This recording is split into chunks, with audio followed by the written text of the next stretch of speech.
mala fasi ichiumbana chiya chiya chekugogwe ngoma chiri muzanzi yachimbomire ukandira mafanzi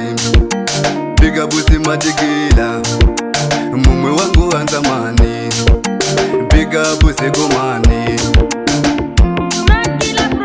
upenyu wangu baba unosirisa ndikazvifunga kana misa dzinochururuka matambudziko anoita kundiruka ndombonyaradzwa nepaiperi panaruka upenyu wangu baba unosirisa ndikazvifunga kana misa dzinochururuka matambudziko akaita kundiruka ndombonyaradzwa nepaiperi panaruka makandisika panyika nechinangwa ndava kuda ukeshi savachiyangwa mumoyo mangu baba muzere mavanga laifi yakanaka inini ndongoipanga makandisika panyika nechinangwa ndava kuda ukeshi savachiyangwa mumoyo mangu baba muzere mavanga laifi yakanaka inini ndongoipanga upenyu wangu baba unosirisa ndikazvifunga kana misa dzinochururuka matambudziko anoita kundiruka ndombonyaradzwa nepaiperi panaruka upenyu wangu baba unosirisa ndikazvifunga kana misa dzinochururuka matambudziko akaita kundiruka ndombonyaradzwa nepaiperi panaruka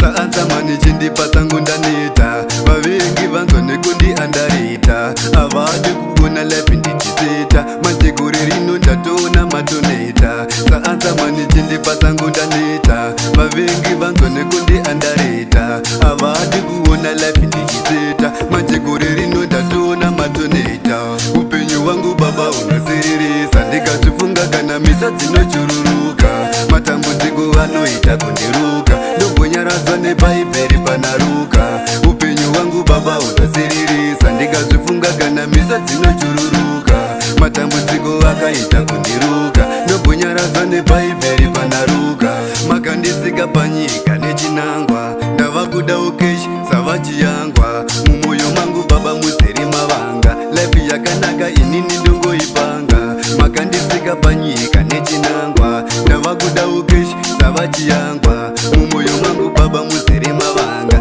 laifi yakanaka inini ndongoipanga upenyu wangu baba unosirisa ndikazvifunga kana misa dzinochururuka matambudziko anoita kundiruka ndombonyaradzwa nepaiperi panaruka upenyu wangu baba unosirisa ndikazvifunga kana misa dzinochururuka matambudziko akaita kundiruka ndombonyaradzwa nepaiperi panaruka saansamani chindipa tsangu ndaneta vavengi vanzwa nekundiandarita avadi kuona laifi ndichiseta majegore rino ndatoona matoneta saansamani chindipa tsangu ndaneta vavengi vanzwa nekundiandarita avadi kuona laifi ndichiseta majegore rino ndatoona matoneta upenyu wangu baba unosirisa ndikazvifunga kana misa dzinochururuka matambudziko anoita kundiruka ndombonyaradzwa nepaiperi panaruka upenyu wangu baba unosirisa ndikazvifunga kana misa dzinochururuka